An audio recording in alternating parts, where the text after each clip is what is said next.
on summer's evening, standing All on right, the Ewan, mound. thank you for The ballpark's jumping full on the of PC children pod all going the to way back from town Scotland. with all So witches and we're very happy to history. have you on Stares here. the We're going to bat be down. covering the Let's Mexico it series fly, game the between master Arizona and clock, San Diego. and the bat is out. Yeah, good afternoon, good morning, good evening. It's time zone-tastic here. It's approaching midnight here in Scotland. The weather is closing in. The rain is falling. I've got to be up in 9 hours to get over to the other side of the country to commentate on a Glasgow-Edinburgh baseball game. But how could you miss Mexico? How could you miss a baseball park in the middle of a Grand Prix circuit, in the middle of one of the highest capital cities in the world? Very true. Yeah, it's always fun when we have the international games, right? I've always been a big fan of the Tokyo series and when they have had games in Korea as well. Do you follow NPB and KBO and things like that, or? I don't know. We might as well do a quick bit of background. I started baseball following in 2007 because I was doing some tech. I was doing some tech work in San Francisco, and somebody cancelled an interview. So I kind of went, what I should do something. What can I only do? Oh, what's this baseball park next to me? And that's how the San Francisco Giants chose me as a fan. Love it. That's a beautiful park. I've done 3-4 major league parks now, and I'm a Giants homeboy, so I'm going to be biased, but yeah, it's just, I love walking around it. The 2 times that I've been there, both of them were one was a day game and one was a 17 game extra innings against the Dodgers. So I got me money's worth off that one. And if Lindsay's listening, ka-ching on the coin in the bottom. And yeah, nice. So maybe about just before the pandemic, I was walking through Edinburgh and heard a baseball crack. And my brain went, oh, baseball. And I went, but I'm in Edinburgh. Why is there? Turns out Edinburgh had a baseball club, which I never knew about. And then lockdown happened. So after lockdown, I followed up 2 years later, found the Edinburgh Baseball, found the Scottish National Baseball League, went along, volunteered. They said, can you throw? And I went, no. And they said, can you hit? And I went, no. Can you do anything else? I know how to keep score. At which point I was accepted as a wizard. And built it up from there. So we're just into our 3rd year now of doing game broadcasting on YouTube. So we pre-record as many games as possible. We'll be starting live streaming over the summer. So it's youtube.com/baseball Scotland and then some numbers because they set it up decades ago. So if people just search for Baseball Scotland on YouTube, they will find us. They'll see the games that have commentaries. And for those that we don't, because we are an amateur league, we mount a camera on the backstop. So the teams, if nothing else, get it as a training aid. But it also means that we can show 2 games a week. So where's the main place that people can find your content, your broadcasts? Is YouTube the main spot? For baseball, yeah, that would be the main one. So that's for modern baseball stuff. We can probably talk about the other baseball podcast and game commentaries that I do later on because that's even more interesting. So we can't show you or let you even hear what we're doing the volume, but the cameras on my broadcast have just cut over to see the umpires and the playing cards lineups being exchanged at home plate in Mexico. Yeah, looks like Merrill's hitting 3rd today for San Diego. Ty France is in the lineup, and for Arizona they have Perdomo, Cattell, Corbin. The offense for Arizona has been a lot more consistent than San Diego. San Diego's been hit or miss offensively, but they have that shutdown bullpen. So I think it'll be interesting to see. There's going to be fireworks in this game. There always is in the Mexico series. I think the key here is if San Diego can get a lead. One of the things to watch is because we're so high up here, we're something like 7,800 feet, is that you don't get as much movement on the ball as a pitcher. So Zach Gallen, who's got this wicked knuckle curve, the ball doesn't bite the air as much. There's not enough air to grab the laces to pull it down. So you're going to get much less movement. Placement is much more critical. The decisions and how you tempo your cutters and your curves pay much more into the strategy here rather than trying to fake where you're going into the strike zone or just outside the strike zone. So one of the things that I want to watch out for here is in the pitching. How are they handling the different atmosphere? Obviously, these teams in the National League West are used to playing in Colorado, playing Arizona, playing high up, but they're now twice as high as they've ever played before. And San Diego, yeah, they've been here 3 or 4 times with this season, but this is Arizona's first trip outside of America and Canada to play an outside international game, as it were. So they've never experienced anything like this before. And by that, I don't mean just the air, but the atmosphere as well. That's a great point. You factor in the logistics of being in a new place, and from a player's perspective, right? It's all foreign, right? It's not a place where any of these guys have played. And on top of that, in regards to Gallen, I mean, with Zach, he has a 5.3 xERA this year. The K rate has been almost cut in half. So, you combine the issues that he's had with swing and miss with the atmosphere and environment issues that you're mentioning. It could be a rough day for Gallen. We'll have to see how it plays out. But so you should let me know when you see the first pitch, because we've got the Zoom delay, we've got the play-by-play delay, we've got the game delay, we've got the TV broadcast delay. I don't know where you're up to. So I'm at 2-1 against Laureano. Where are you? Yeah, I can keep up with the 2-1, 2-0 Laureano. So yeah. Now, my understanding is you've never done a play-by-play podcast interview commentary thing before. No, correct. So, hi, everybody who's listening to the podcast. If you wonder what's going on, so are we. Yeah. And so, right now, Laureano's leading off, the lefty masher.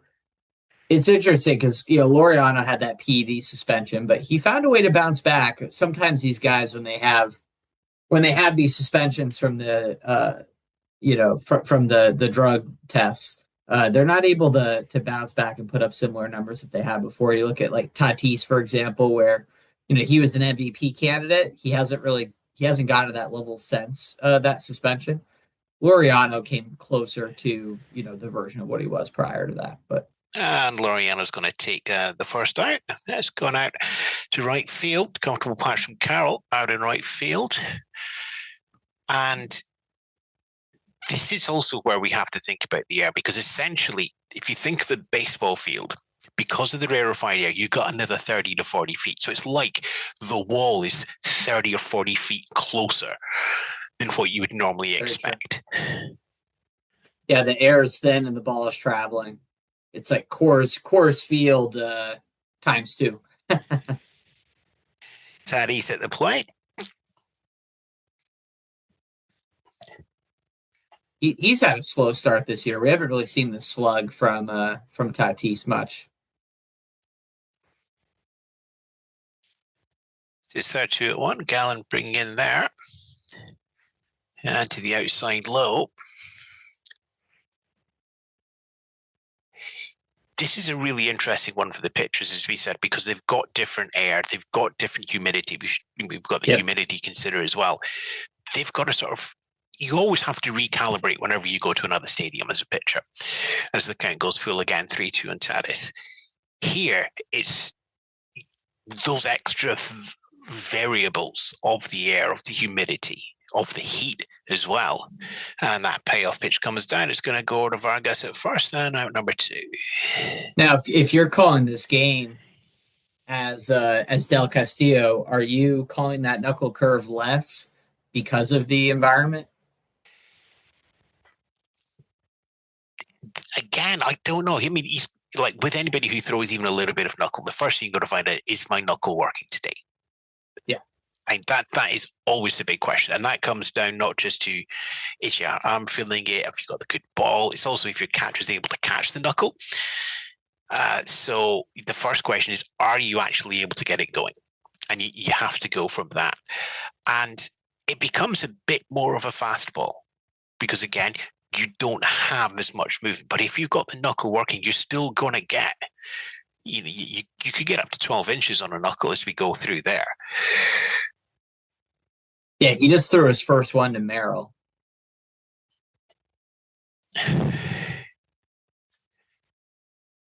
Merrill ahead in the count again as well, 2-0.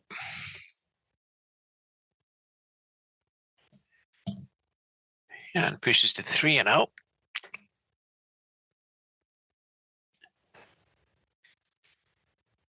The other thing you're going to have to think about here, and there we go, straight over to first base. That's going to be Vargas, unassisted.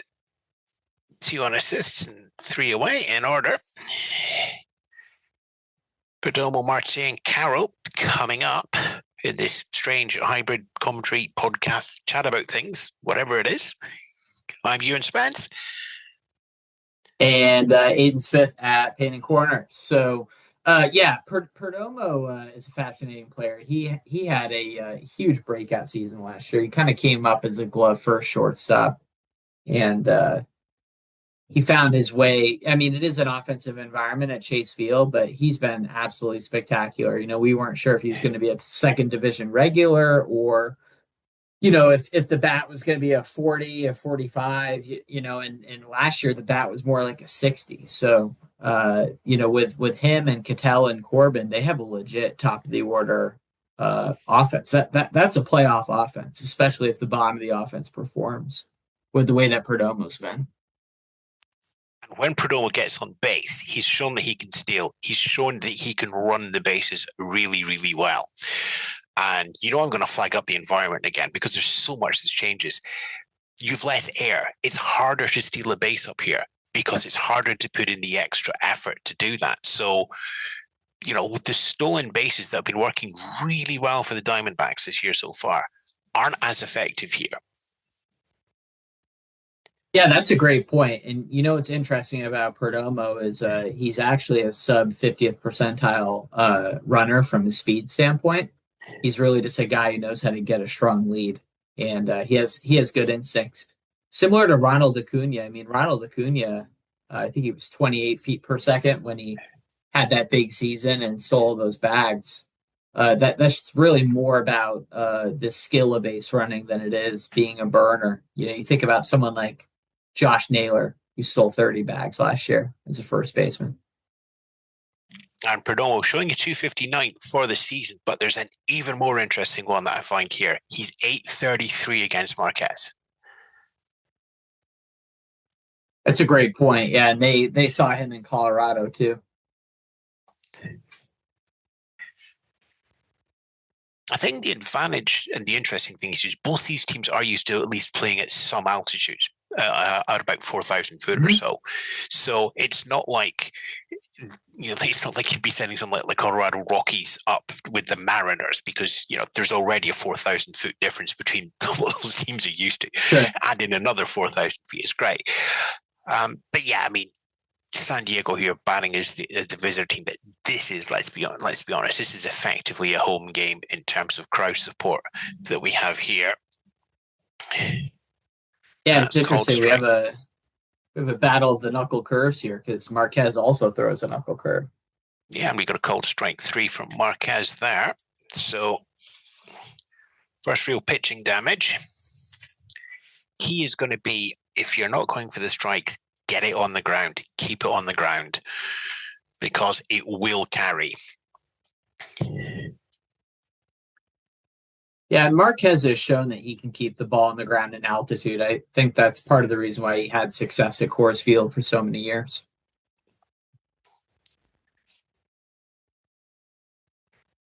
Marte and now equal 1-on-1. We're not going to be able to call everything. Otherwise, it would be just so boring, folks. So if we were doing this as a Twitch, we would have so many people going, oh, I love him, I love that. And we wouldn't be able to follow that either. So there we go. Marte goes down. So let me ask you something. As far as the NL West, what do you predict? What do you see happening here with this division? Well, we've already got it sort of stratified already into three races. You've got the Rockies Yeah. and my Giants, who now, well, the Giants aren't firing and the Rockies are being the Rockies. So I am disappointed. But we did beat the Dodgers and we stopped a tiny getting close to the Ted Williams record. So there you are. Small victories. I will take that. You've then, of course, got the Dodgers there at the top. And let's face it, the Dodgers are expected to win this league comfortably and get through. And if they don't make the World Series, it will be considered a poor season. And then you have this middle of the order, and it's the middle of the order that we have here. That we've got the Padres and the Diamondbacks. Padres, of course, tied right now at the top of NL West, and the Diamondbacks just a touch behind. And couple games, yeah.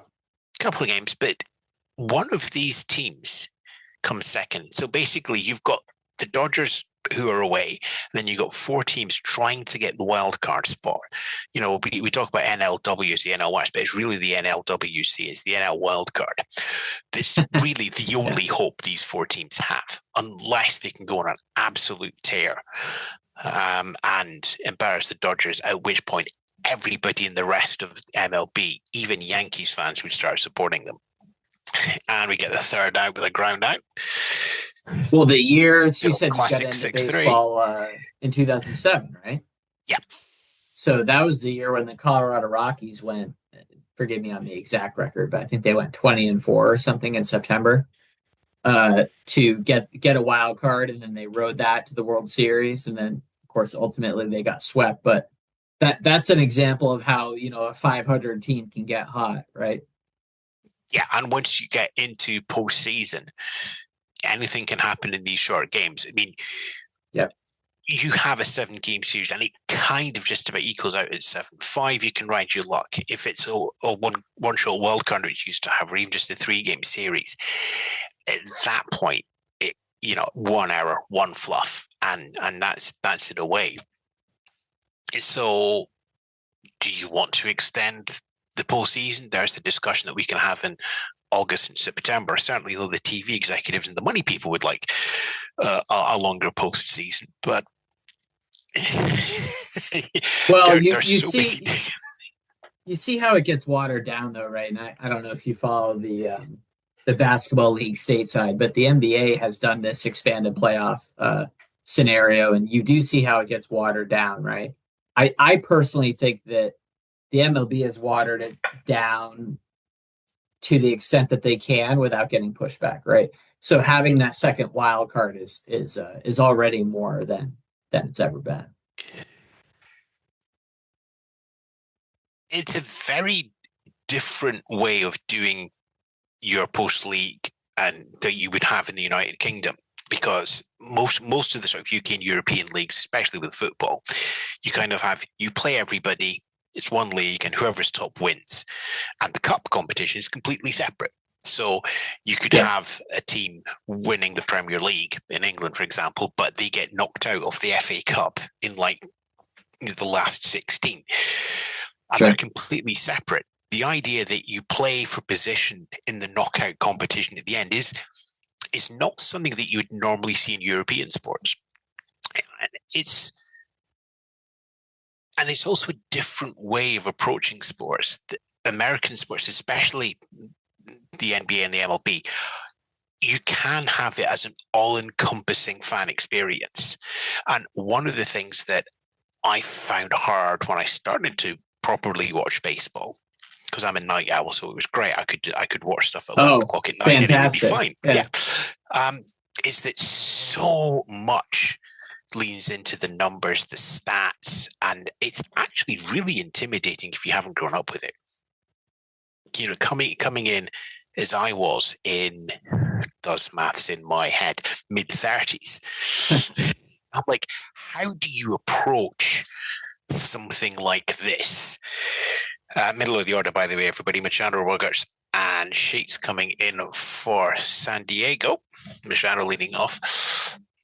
Is how do you get into a sport where so much of it is, like you said there, instinctively, oh, the Rockies did this in 2007.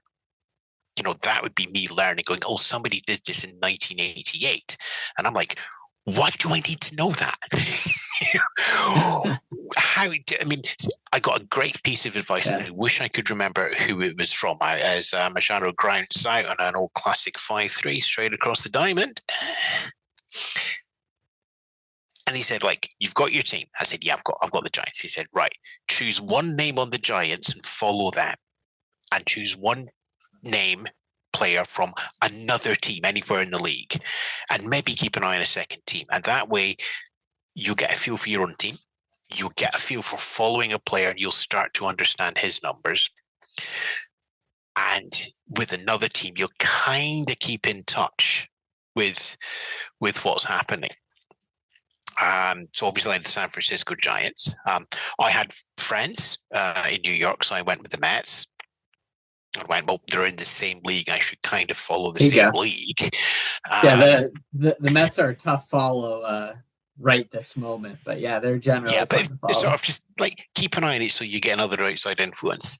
You get Bogarts coming in now, and he's just filling the count out here rapidly. And he said, right, choose two names. So the first name I chose was Buster Posey because he sounded like an old 1930s actor. That's proven really useful. So 20 years later, great, still following Posey. The second name that I chose was Josh Hamilton. And I love Josh Hamilton. Josh Hamilton was awesome. Two completely different career paths over the next 2 or 3 years as I was just starting to get a handle of things. And I would say I was still a very casual watcher. You know, it would go on at night. It would be the Giants game, which means that I could never really watch a night game because Bogart strikes out swinging, so they're still in order so far, and that's the first strikeout there for Gallen as he starts to get the targeting working, but he is doing full counts on them, so we'll carry on from there. And yeah, I would watch and I'd start to look at forums and bulletin boards, 20 years ago. And it was just this massive numbers and historical facts and trivia and little things. You know, I know from broadcasting now that one of the great things we can talk about here is Machado did his 2000th hit in July last year. Yeah, so Machado. 2000. Yeah. 2000. Okay, and do you know who threw the pitch to him? To Machado? Yeah, on his 2000s. It was Zach Gallen, who he's facing tonight. Oh, okay. Love it. No, I did not know that. You can sit down, and this is what the broadcasters have. Lots of paper, lots of numbers, lots of nuggets, and that's how baseball is presented. And I think that it was tricky then. It's even harder to follow that now. And we got sheets on a strikeout swinging, so that's 2 strikeouts apiece. Middle of the second, and no runs scored, and everything's retired in order as it is. Well, you know, it's also, I think, a challenge sometimes for people who didn't necessarily grow up around the game when they're evaluating how valuable someone is and trying to get a grasp on that is that, you know, when you look at an OPS, for example, you know, the 750 OPS in this league, you know, how good that is depends on what position you play, right? So there's context within that statistic because if I play first base and I have a 750 OPS, my value is a lot different than if I play center field where I catch and I have a 750 OPS, right? And so it can be a little bit complicated for someone as they're trying to kind of stack rank things and organize things in their head, like, oh, that's a good number. Well, it's a good number if you play, you know, these positions or, you know, so forth. So I think that can be tough. And then, you know, there is also just a lot of variance for the statistics that you have to know, right? You look at, for pitching, for example, you want to know if someone's a swing and miss guy, a ground ball guy, fly ball pitcher, but then also what pitches did they throw? What's their background? Were they drafted out of college or high school, right? So let me ask you this then, Aidan. Baseball needs to find more fans. It needs to find more casual fans. It needs to find more engaged fans. It needs to find more hardcore fans. So the hardcore fans, I assume, have been there since high school. So you brought all of those things in there. You need to find this and that. When I started watching, and if you'd said all that to me, I would have had one question to you, and that is, what is OPS? So I think yeah. And I've brought in some people to baseball here, and certainly the London series. I had a few friends that came along. Yep, sure. I had a friend who came along to volunteer at that. She does volunteering. She'd volunteered at the Olympics, the Commonwealth Games. And then she started watching it on, well, it wasn't cable TV, but it's over the air. So it's just, you watched whatever game was on. And she quizzed me like, what does games behind mean? Why is that? Why don't they just have played one? Coming from a different point of view, coming from that European point of view, but sure. Getting over that hurdle, having somebody to help through, and also having a sort of research and internet sort of based mind. I can skip through the entire story and just go to the end point, which is she attended the George Wendell style umpiring school at the start of the year. It's the final year of that. She's now an umpire and umpires here in the UK. Fantastic. So, and we're at the bottom of the second, by the way, folks. So it's Del Castillo, Guriel, and Vargas stepping in when we will keep you and I on. Actually, there Castillo there with the fly out deep to center. And of course, any other field that would have just dropped shallow in the gap in the middle. There you go. The delights of playing in Mexico. Baseball needs to find more routes in. And how do you think they can do that in the current world of entertainment? That's a good question. I mean, obviously they've had success in the East Asian markets. That's one of their growth areas. But I do think a focus is going to have to be Europe, particularly Western Europe, because Japan and Korea are already baked into the expected fan growth and revenue for MLB at this point, right? That it's a given that they're going to get a substantial viewing from both of those countries. And so where is the growth going to come from post that Korea-Japan boom? I think probably Western Europe. And Guriel grounds out, Cronenworth over to France in a 4-3.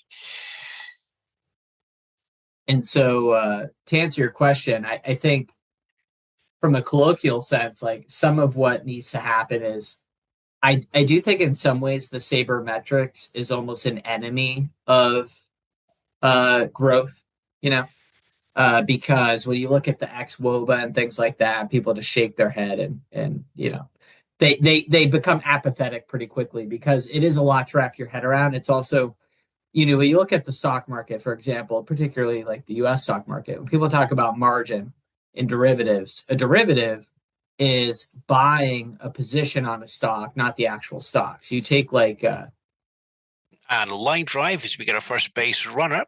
Vargas takes a sharp single to center field. You take batting average as an example. Batting averages is a statistic because it's just hits divided by at-bats. But you take a statistic like xWOBA, that's a derivative statistic because you need multiple statistics in order to make that statistic make sense. And I think the derivative statistics, which tend to be sabermetrics, are a little challenging for the everyday fan. And I think we would be well suited to stick to some of the more traditional numbers and, try to get people that way. And it's tough to show people. One of the things I could do last year, especially here in the UK, is the free game of the day. That's not there. I could have went this year to my friends, like, just watch the free game of the day. Doesn't matter the team. You'll find a team you like. You'll find a style. Just watch it, have it on in the background. It's very much a sort of lean back sport, and then the commentators will sort of cue you in when action happens. Not us. We're not commentators. We're just commentating. I don't know what we call this. And they don't have that this year. The free game of the day is effectively membership walled to one of the networks, phone networks or ESPN or whatever, which is great if you have an ESPN account, but you can't get one of those in the UK. So there is no free game of the day worldwide. So there's no way for me to easily get somebody to experience baseball for the first time. Now, they could watch it in TNT Sports, but that's the equivalent of a $50 $1 a month sports package. So, and it's, you look in the States, we can talk about sort of fractured, which network's got it, which carrier, which Netflix, which Apple, whatever. How does somebody start watching baseball? There are so many barriers. As we get a second line drive out there, goes out left field. We can talk about the speed of the pitch at the moment. Is the pitch? How European am I? As we got runners in first and second. How do you get people into baseball if they can't find it? And when they do find it, it's just somebody saying numbers to them. Yeah, I hear you there. And if I were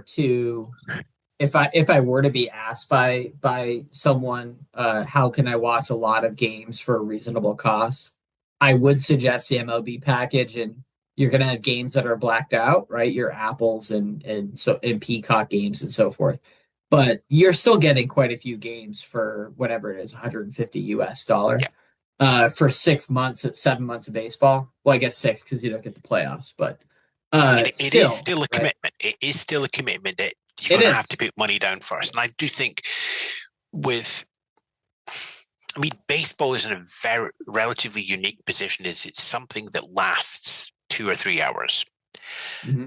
For a lot of people, it's 2 or 3 hours where you're not intensely focused on it. It's background. Even if you go to the ballpark, you're doing deals, you're chatting, you're trying to work out a Sudoku, and then you occasionally look up and something's happened. Very true. No runs on the board dies yet. 2 out runners in first and second, 1 in scoring position. So I think one of the challenges, if MLB came to me and said, look, what do you think needs addressed in the game?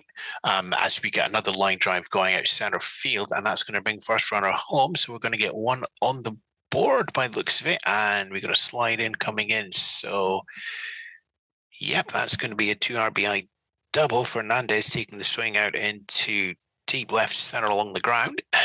Runners at first and second make it home. 107.6 off the bat. It went far. and here, I'll park that because otherwise we're going to have a whole bundle of shattered thoughts. We'll come back to the ground conditions shortly. Getting people into baseball is something MLB needs to deal with. They need to make it easier to experience. They need to make it accessible. There's some penny wise, pound foolish philosophy with MLB. Yeah, very much. Yeah. And also, I think it's, and I'm in a different position here because of how I write about baseball online. But sure, I think it's implicit on everybody who covers. So yourself, the smaller podcasters, the mid-range forums, the fantasy, maybe not so much the fantasy baseball league because they really like the numbers, and that's fine. If you go there, you're going to get the numbers. And the larger websites, and you have to look at John Boy at this point as well. They also need to do their part in making this community accessible and easy. I think there is a barrier to entry. I think you just made a good point there, though. So, what really launched the NFL 25 years ago, 30 years ago, whatever that exact timing was, what really expanded the NFL. And that one's going high. That one's going long as we were in the air, and it's going to drop in the outfield. So we got yourself a home run. 2-run bomb, drop it in there from Thomas. If you like that, 9th in the batting order, and you drop yourself a home run. A 2-0 slider, and he turned on it. Yeah. So 4 posted in the bottom of the second for Arizona. And they're going to take the rain on here. Still 2 outs on the board, so you're looking both of those coming with 2 outs. So Marquez there opens up nicely, but since then, pitching has just got away from him here as well, and they're going to go back to the top of the order. Bases cleared, but 4 on the board. Well, to your point, location is critical in this environment, and he missed on that slider. That's not where you want that pitch. So, yeah, the community sites, I think, have a part to play in this as well. And I can't come at that with clean eyes. I think that would need people outside to go, right, well, where do I start with all of these sites, with all of these podcasts?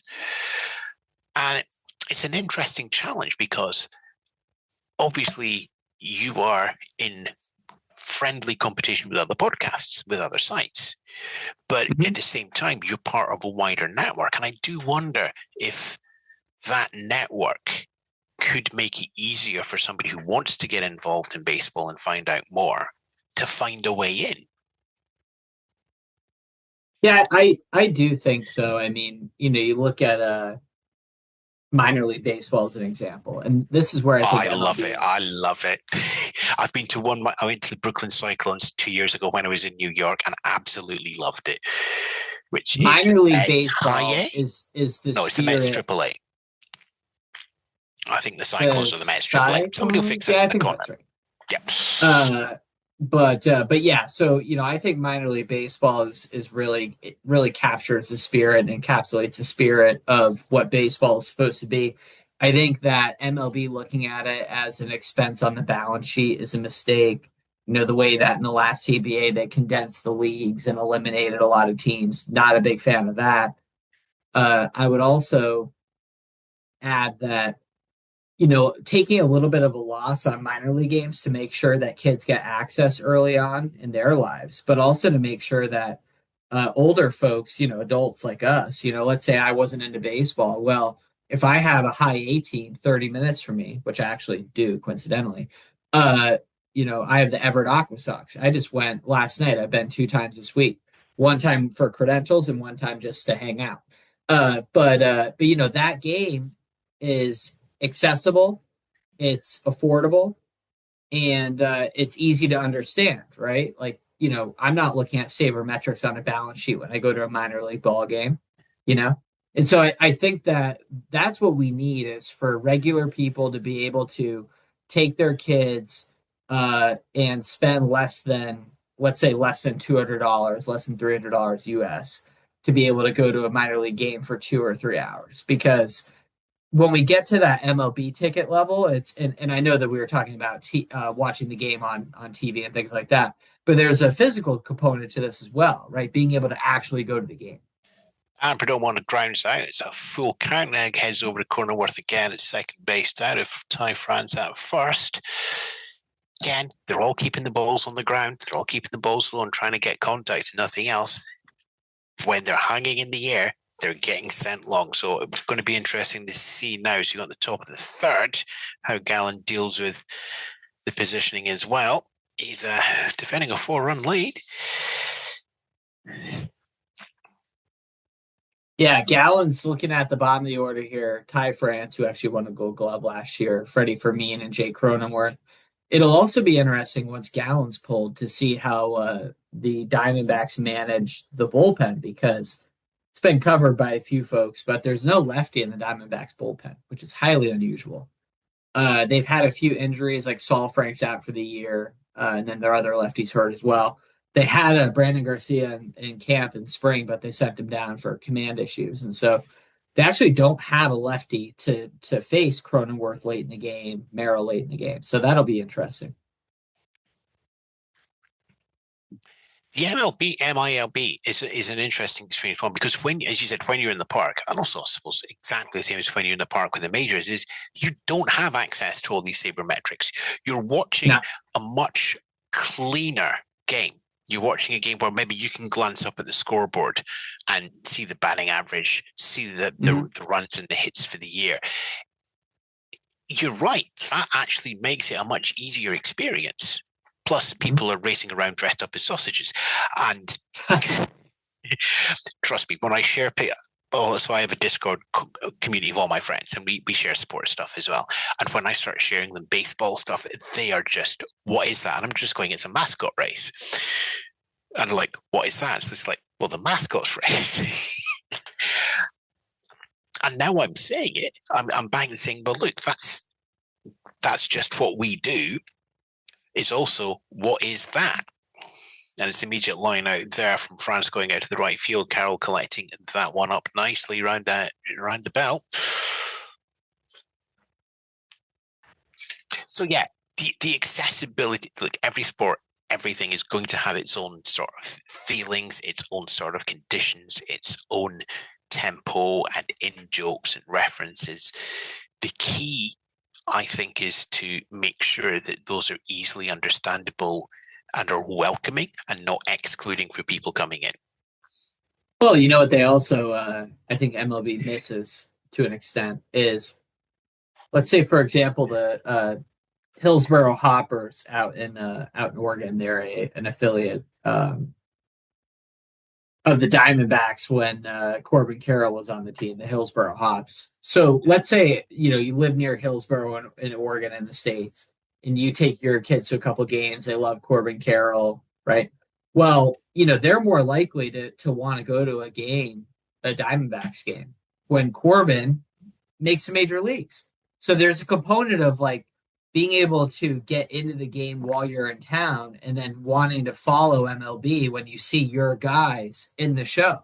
So there's multiple arcs here and paths where you can get people engaged, right? And one of those is, wait, I saw 10 games of this guy in my own town that summer, and now he's a major league star. I want to follow that guy. And there needs to be more of that, in my opinion. We're just asking a whole bundle of questions about baseball here, aren't we? What's wrong with baseball? No idea on how to fix it, by the way, Andy. Well, no, we do have some ideas to fix it. But, and that's just a little pitch down from Gall, hit straight back at him, bounces off the hip by the looks of it, and just winded him a little bit. So it's on base by hitting the pitcher for Furman. He appears to be all right. Yeah, so it's just coming in across the chest. And then diving catch. Nice bit of work from Francis to get down and get the ball so it doesn't go any further into the outfield. One thing I have to give the MLB credit for is taking the WBC seriously. They've invested a lot more energy into that, making sure that it's on network television, making sure that they're promoting it more. A few WBCs ago, they were not as invested in it. And you can see how big it's gotten. We're talking here about more contrasts again, where you look at football, it's like the World Cup is the pinnacle of the competitive pyramid. To be selected for the World Cup to go is, the biggest thing for a footballer. And up until this year's WBC, baseball didn't really have that.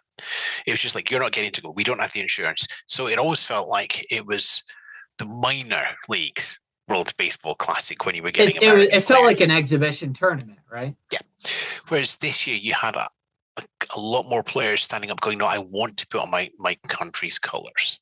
I want to be seen as being a Puerto Rican player. I want to be seen as an American player. I want to be seeing his team as a GB player.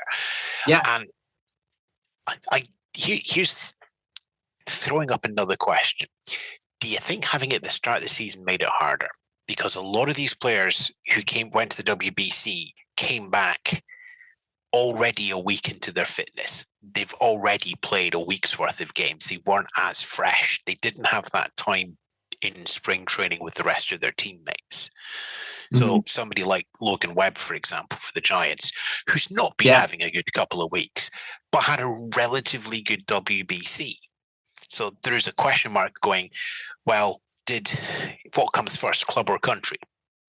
And you do have that discussion over here in the UK with football, but it tends to be, oh no, I'm playing for my country. Let's work around it. It's the other way around here. But how it gets handled, partly for the Olympics, but especially for the next WBC, is going to be very interesting. I wonder if it would be much better slamming it inside the middle of the season. And then you have your All-Star break, but then you put another week on there. You put the WBC in there. Yeah, how long does the WBC take? 3 weeks? About that, yeah. Yeah, I feel like it'd be a little long. That's the only thing you run into is all the guys who are taking breaks, 3 weeks is too long for pitching. So I don't know what the right answer is. It's an interesting idea that you have there. And it's what we have right now is not a perfect setup by any stretch. You mentioned Logan Webb, that's a great example. But I live here in Seattle, so you look at Josh Naylor and the slow start he's had. You look at a guy like Cal, um, Big Dumper, and how he had a slow start into the regular season after playing in the Classic. So there definitely is something there where these guys have slow starts. But it's a really easy sell to bring people in. It's tough to go, hey, come and watch spring training where you've got the minor league Lansing Lugnuts, and they're going to be taking on the San Diego Padres second string, big call out to Jesse there over Lansing.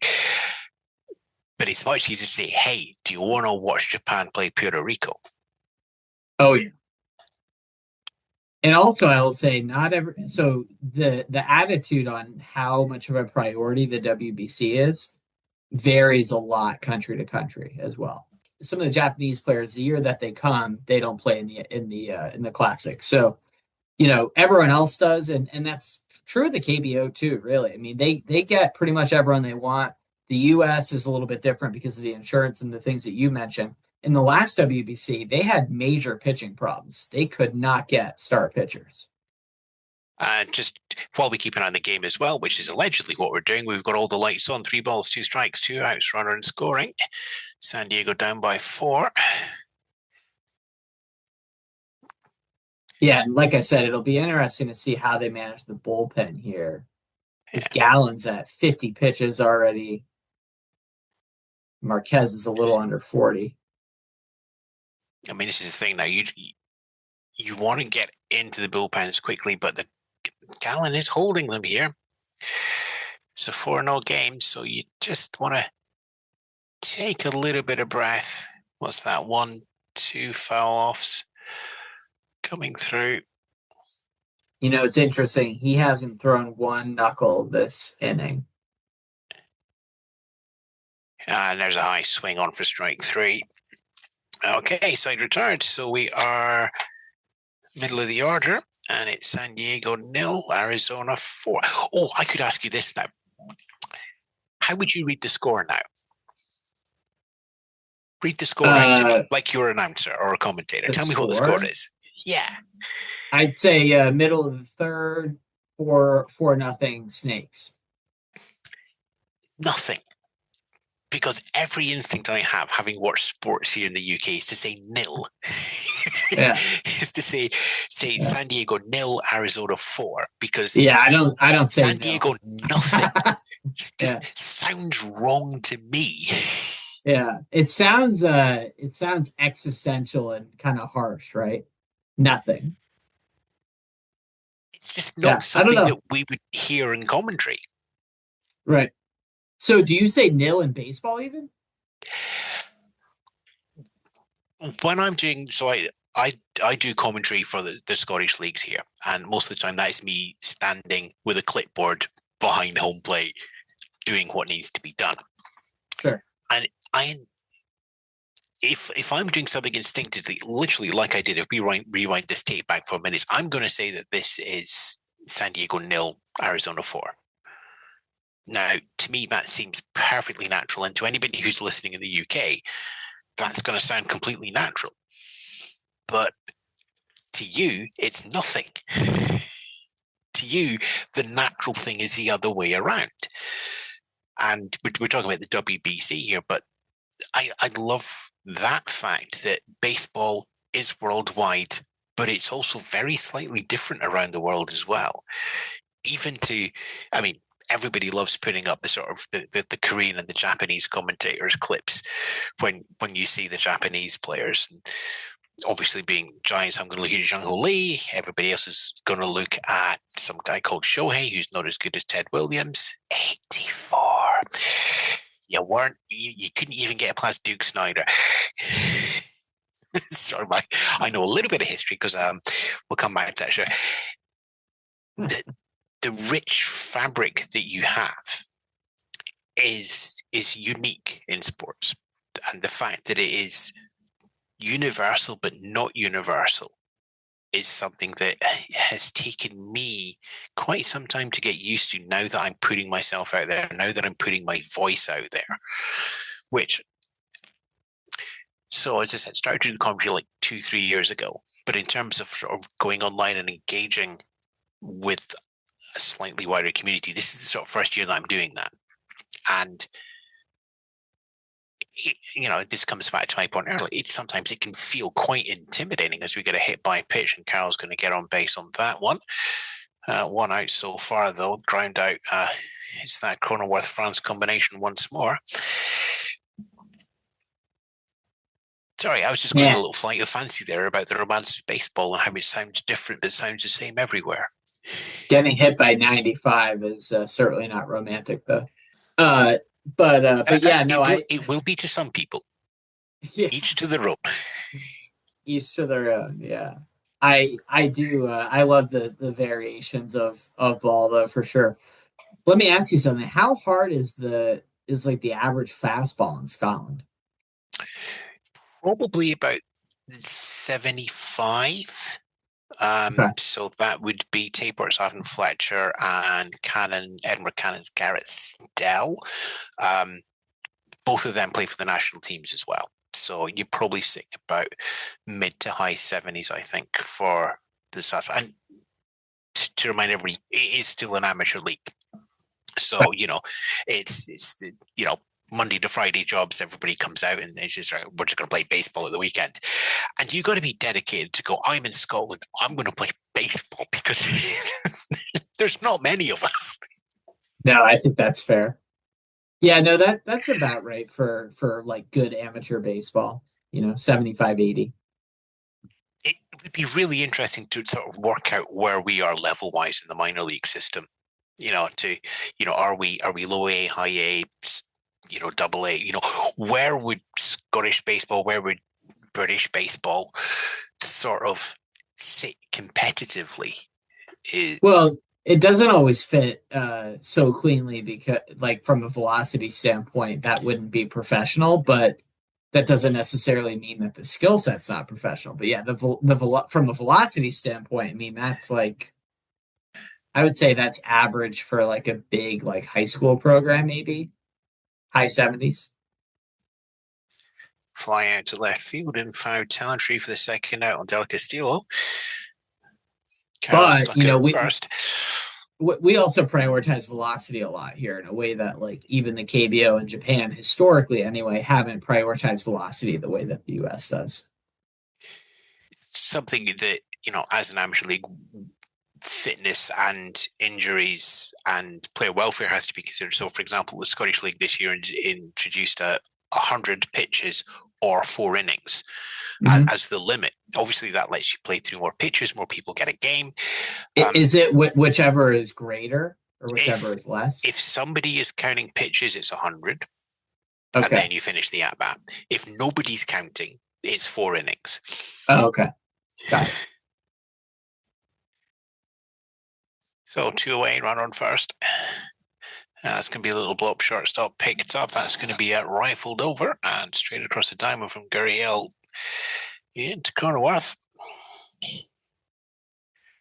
Well, I do think he got the force out first and then just made sure. We'll have a look back on that shortly. Left one on base. Yeah, it's going to be credited as the force out on Carroll. San Diego only has 1 hit so far today, a single. When he hit Gallon there.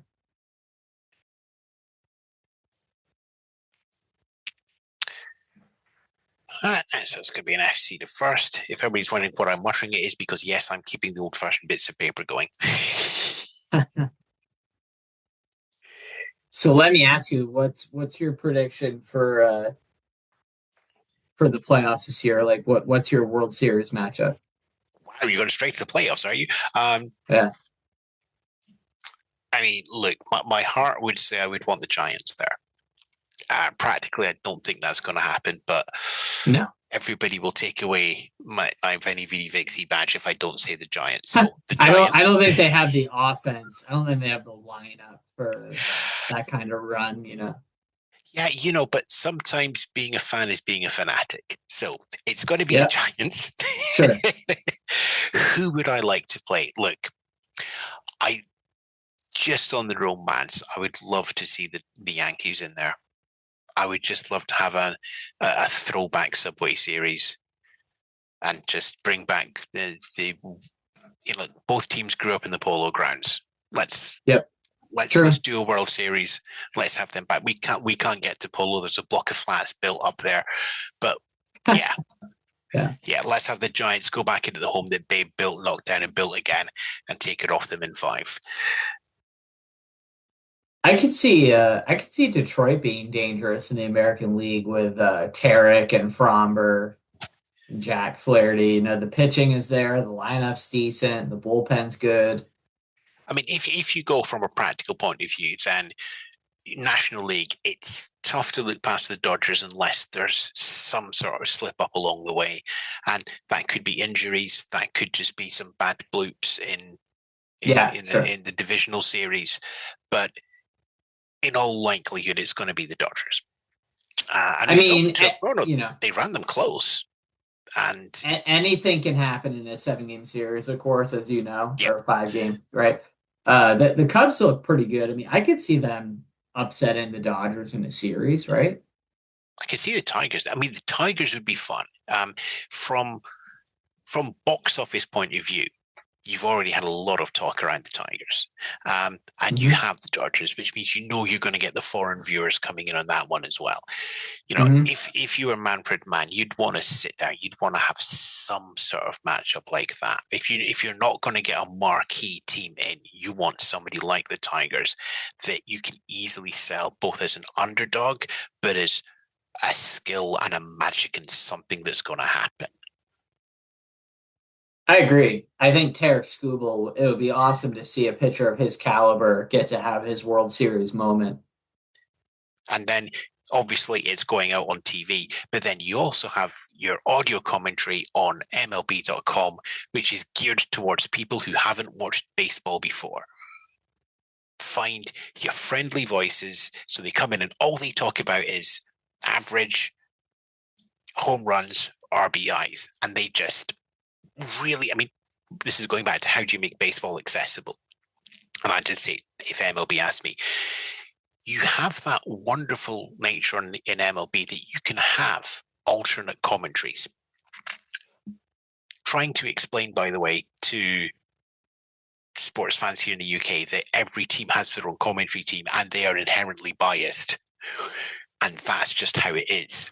It's actually quite unique. It's just like, what do you mean I can choose which team? And he said, yeah, and you can choose the TV or the radio or Spanish or English or even the national broadcast if it's on ESPN. Well, why doesn't MLB make use of that? Why doesn't MLB go, right, here is the friendly commentary, for want of one term, where you have people sitting around a sofa, people who aren't dyed in the wool all the numbers, but who can explain the game, who can talk about the game. I don't know if it would be accessible to US viewers and listeners, but the BBC actually took the sort of August and September Sunday night baseball games last year and the first round of the postseason. They must have got it in a sort of package deal. It was really cheap. But I also think it also came off the momentum from the London series, the 2-game London series. Right. And for those of you keeping track, it's 1 out, top of the 4th. And Merrill's on just now, and not 1 count.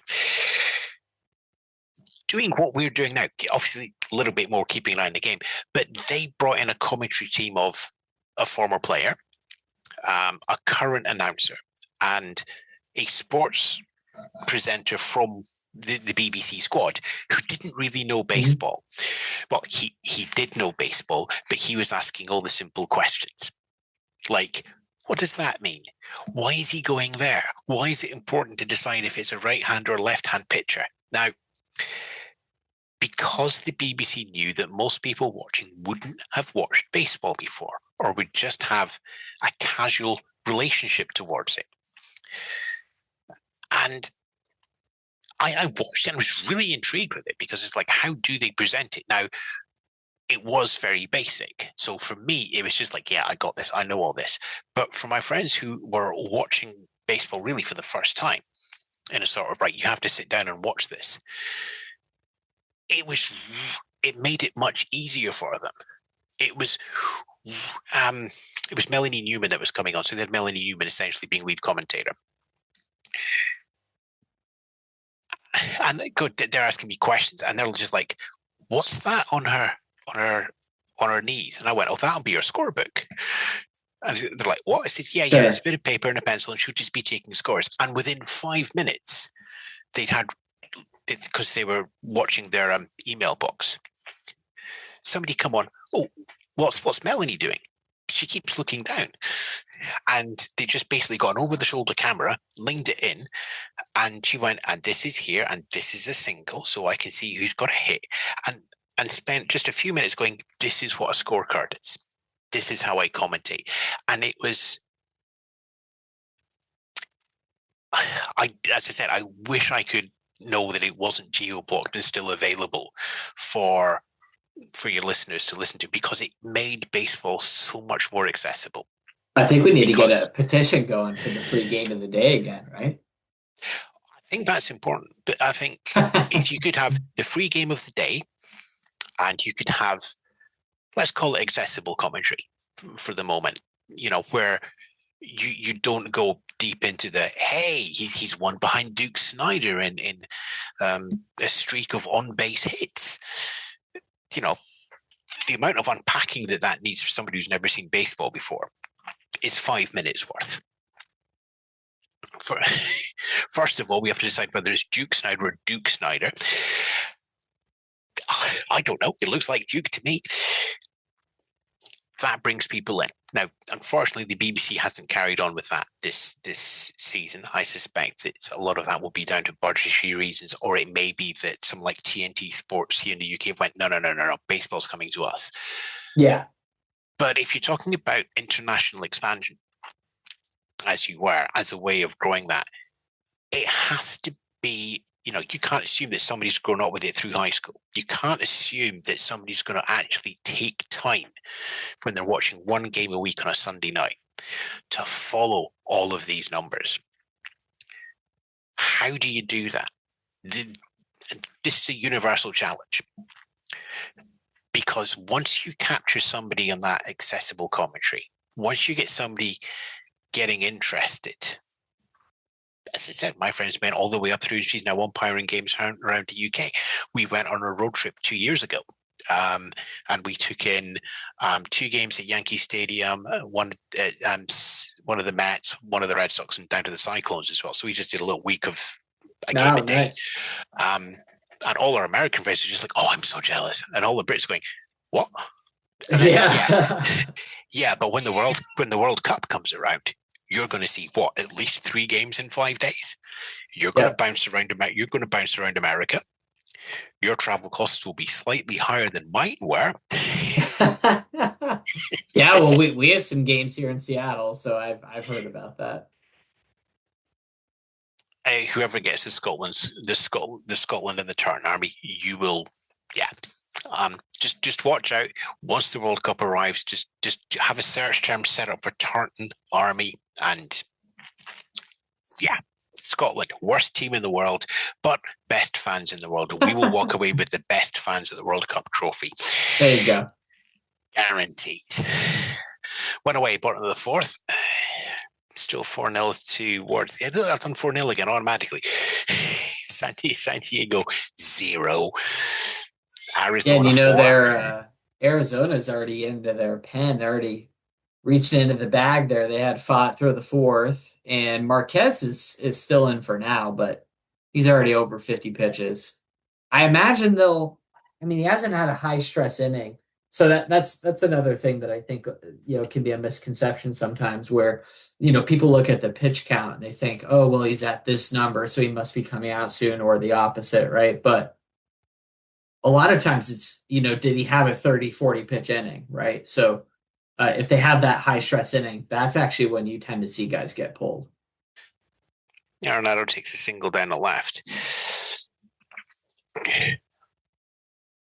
Again, this is now Diamondbacks just looking to put the pressure on, looking to get Marquez out as quickly as they can. Marquez will want to stay in for 5. He'll want the win if he can get it. So 53. The way it's going, he's got the accuracy dialed in fairly. He's getting contacts and getting him out to the ground. So certainly keep him up till he's mid-70s and then start questioning theirs. That's a straight across the diamond run out at first. Well, sometimes it's also how many times around the lineup you've gone as well, right? So some guys, the third time around, it's more of that than it is necessarily a hard pitch count. And it looks like we're coming up on 3. Yeah, we're coming up. Thomas is coming in now. He's number 9 on the card. Okay, runners first and second.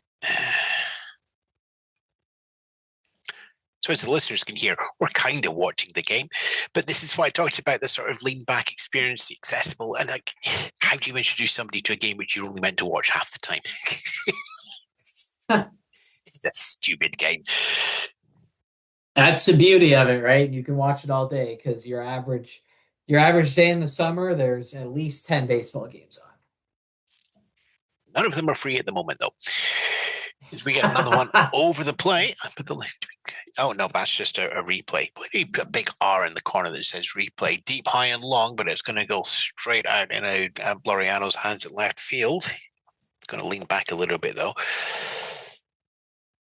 Arenado's had a good start to the year, and I like that pickup for Mike Hazen and the Diamondbacks. They got him for almost nothing. I think they only have to pay him $4 million a year, and the St. Louis Cardinals were just happy to get rid of the contract, but he's hitting .279 with a .742 OPS right now. Okay, third time through the lineup coming up now as Perdomo steps in. 2 outs, runners in first and second. That Marquez pitch count, by the way, is 57. That one goes fouled off back. Right, so what are the burning questions that we can solve? Well, it's interesting with Marquez. The location has wavered a few times, but he has gotten some chase from some of these hitters where they've kind of gotten themselves out by swinging at sliders outside the zone and things like that. He's run into a couple hard hit balls, but I'd really love to sit down afterwards and find out how their pitching repertoire, what they've been throwing, has changed. When you've got Marquez quite happily with his four seam, keeping it high, but because he's been inducing ground balls more this season, it's proved much more useful in this park here as we get an unassisted ground out for out number 3 at first base. France is doing well so far. Yeah, they're going to keep Marquez in for the 5th for sure. Yeah, I think your point on the knuckle curve is well taken because Marquez has actually thrown the knuckle curve almost 40% of the time this year in his first 4 starts, and he hasn't thrown it nearly that much in this start. That's actually his number 1 pitch this year. So that's how we're doing so far. Look, I've got all the colors. As I said, when it turned up to Scotland, they went, I know scorecards, and they went, you're a wizard. Okay, bottom of the 4th. He threw Arenado 4 straight sliders in that at-bat. And Arenado got one outside of the zone and just drove it into right field, went opposite field with it. He's thrown the 3. He's not going to throw a 4th, but he knows that I know he's not going to throw a 4th, so he's going to throw a 4th. But he knows that I know, and I'm over here thinking, I've thrown 3. I'm going to throw a 4th because he won't think I'm throwing a 4th. But this is another way that I see baseball. It's like the shootout in a Wild West. When you get the gunslingers facing each other. Yeah. They take 20 paces each way and they turn, and then they're 68 feet away from each other. That number sounds familiar. and then they have to decide to draw, to fire, what to fire. One way to look at baseball is it is so American because it is just 60 shootout gunfights at the OK Corral. It's gunslingers facing each other. Do it again, do it again, do it again, do it again. And at the end of that, you find the winner. Are you going to do it? Am I going to do it? Yeah. You remember the one that just the hand hovering over the Colt 45, the hammer ready. Oh, sure. Oh, yeah. I love Westerns. You're speaking my language. And then you got the bartender in the background going, 15 seconds to fire, 15 seconds to fire. Right. You got to make eye contact in 8. Yeah, it's a little bit different than the Aaron Burr duel, the infamous Aaron Burr duel, but similar sentiment. Yeah. You can see Lin-Manuel Miranda putting a pitch clock on it, though, yeah. Xander Bogaerts hitting right now. So I grew up a Red Sox fan, so I've seen a lot of Xander, and I just couldn't believe the Padres gave him, what was it, $340 million, something like that. Those numbers still astound me. When you can, I mean, I know why, I know the mechanics, I know the business, but then you look not 340. I think I'm thinking of someone else on the Padres, but maybe Tatis. 280 for Bogaerts. That's 280 is hefty. Yeah, your minor leaguers are barely making $24,000 a year, right? So yeah, I mean. Let's talk about wages in about 9 months' time when the CBA kicks off, shall we? Well, hopefully the CBA doesn't go so poorly that there's no baseball next year, right? I'm looking at this from the outside. I think we lose April.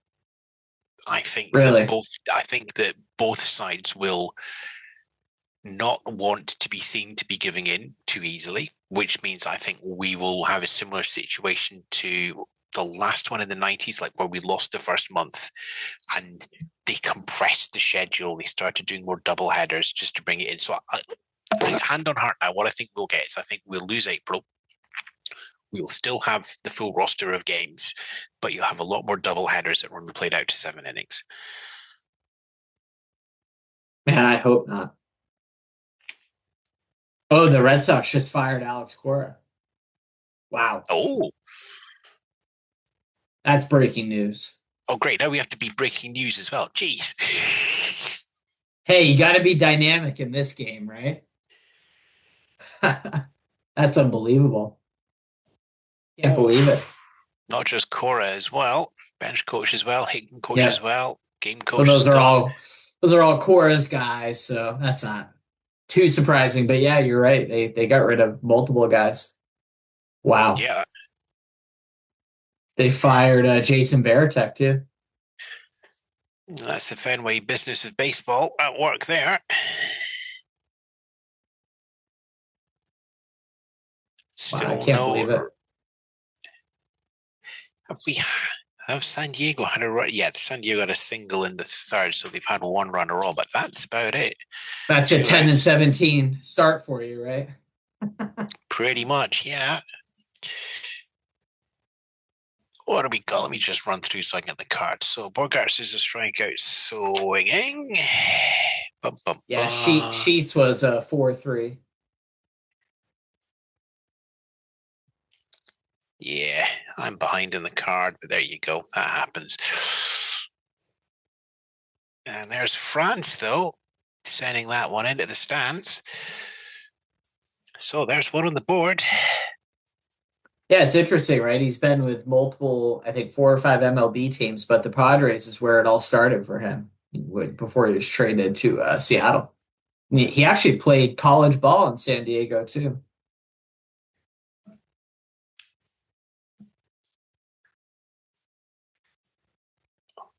And there we have some dead air. We'd get shot for that if we're doing an actual broadcast.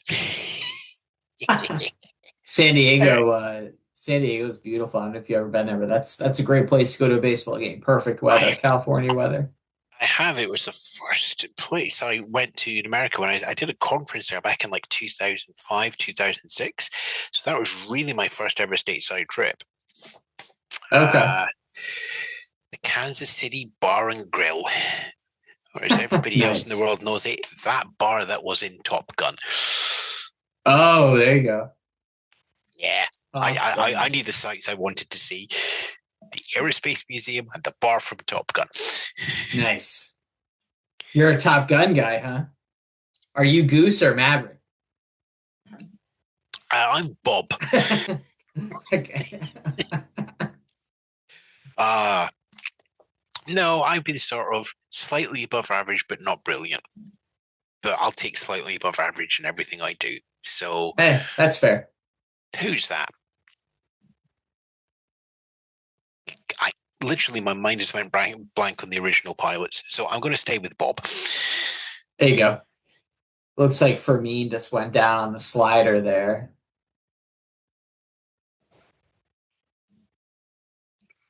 So Fott's thrown 24 pitches.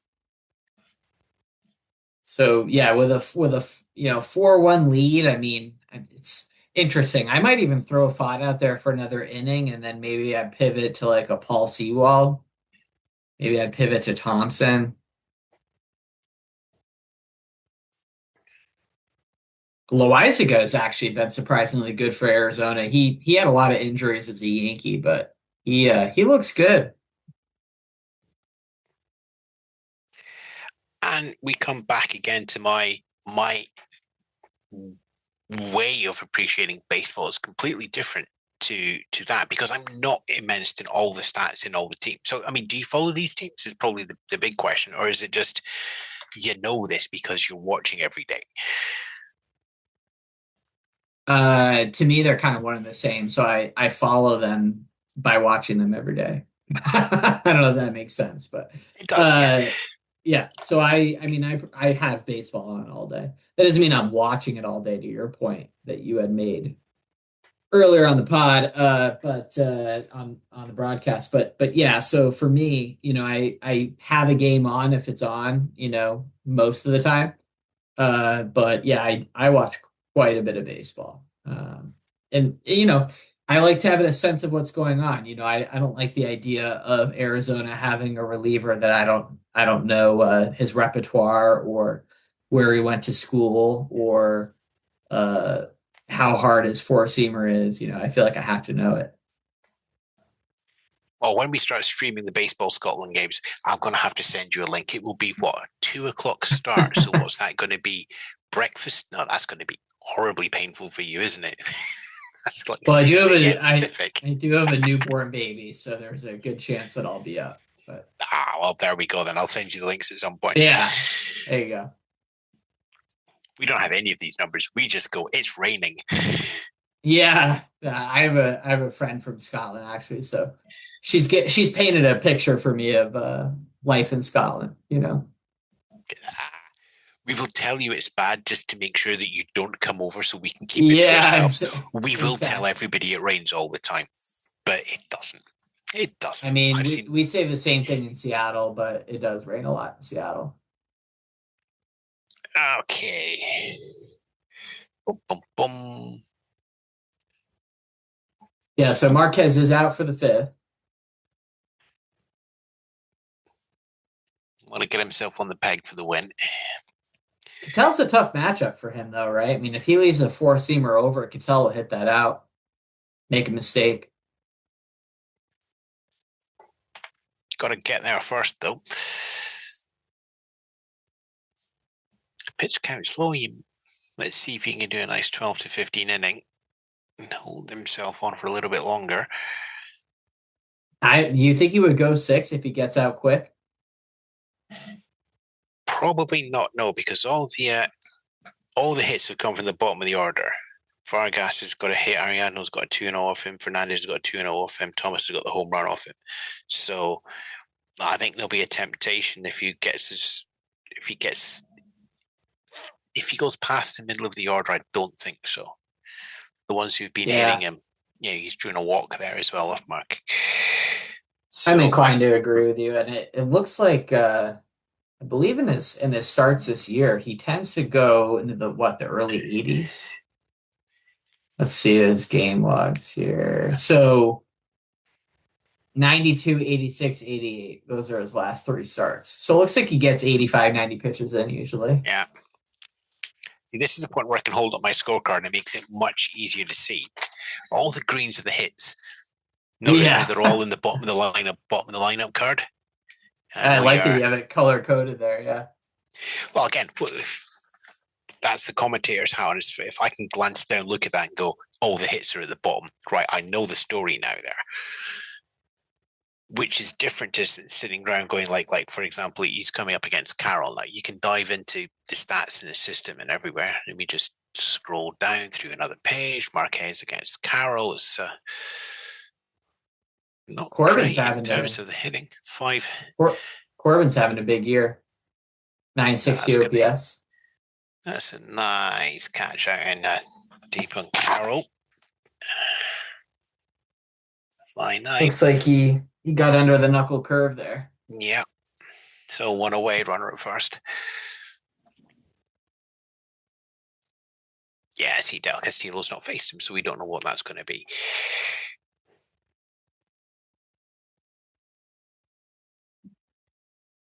It's the difference in how you tell the stories of the game. And, even someone who, like yourself, who's a Mariners fan, myself, who's a Giants fan, because we have our own commentary teams, we're used to hearing a different story. So who's your play-by and commentating team for Mariners? Ryan Roland Smith. Force out at second, double play is done. Called out at first, side retired. And then Aaron Goldsmith. And are they relatively new? Are they snappy style? What sort of? We had Dave Sims who does the Yankees now, right? Did you see that he moved over? That was a big move because John Sterling retired. Yeah. So we lost Dave, but yeah, no, it's a solid broadcast. Ryan Roland Smith is a little bit of an adjustment because he's got that Aussie accent, but. Yeah, no. Safe at first. It wasn't a double play on the last one, just to force out at second. So Castillo in the fielder's choice. Redoes the paperwork. I'll keep in mind when I've just done that's a 3-4. They went for the force out. And Gurriel just does the pop out to shortstop for the 6 out anyway. So it is side retired. So yeah, in terms of the conversation about Marquez, next up is going to be Vargas, Ariadno, Fernandez. And as a trio, they're 5 for 6 against Marquez. Yeah. So you would think that they would pivot, right? Yeah. Especially since the San Diego bullpen is quite good. But they're down 3, so I don't think you want to deploy your top guys. Maybe get Morejon some work. He's a solid reliever who's been, frankly, he doesn't have any feel this year. He's been pretty bad. Maybe get him some work. Bradley Rodriguez, he's a potential breakout reliever this year. He's been solid to start the year. They have some options. Yeah. Unlike Arizona, they also have 3 lefties in the bullpen. Compared to 0 for Arizona. So yeah. So I'm past half midnight here, so I'm probably going to say we've got half an inning left. Yeah, in terms of how much I can stay on top of things. Yeah, let's cover the top of the 6 here, and then we'll wrap up. Shall we do top of the 6 and not do the questions? Just try and do old school actual commentary. Yeah, let's give it a run. Let's give one go at it with everything out of sync. And you can leave your comments and everything. Okay, right then. So top of the 5th is going to be San Diego. And it's it's going to be 9-1-2. So it's Cronenworth back to the top, Laureano and Tatis Jr. There are a 3-run deficit down. And Cronenworth is going to open up now. And takes a curveball for 1-0. And we have, of course, the relief pitcher in there. Yeah, you can have a go at saying that one there, Aidan. Who, Brandon Pfaadt? Is that what you're talking about? Yeah, there we go. Yes, there we go. Now I know how to pronounce it.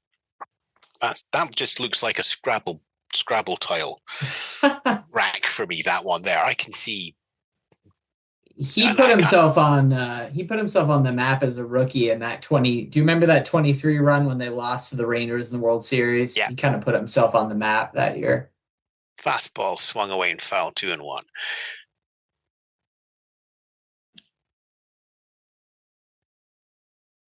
And Cronenworth is a mock trade favorite. People love having this guy in mock trades because of the contract extension they gave him.